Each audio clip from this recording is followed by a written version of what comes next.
This is produced and designed by our company, an electric hydraulic actuator, adopting an integrated design.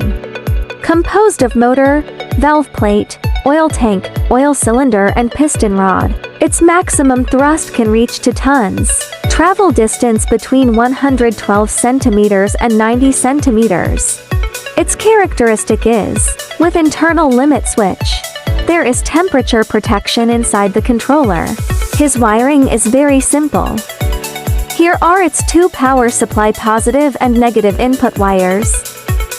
Here is the output signal line of the controller. The red line is a shared line. If the red wire is connected to the blue wire, just extend the push rod. If the red wire and green wire are connected, just retract the putter.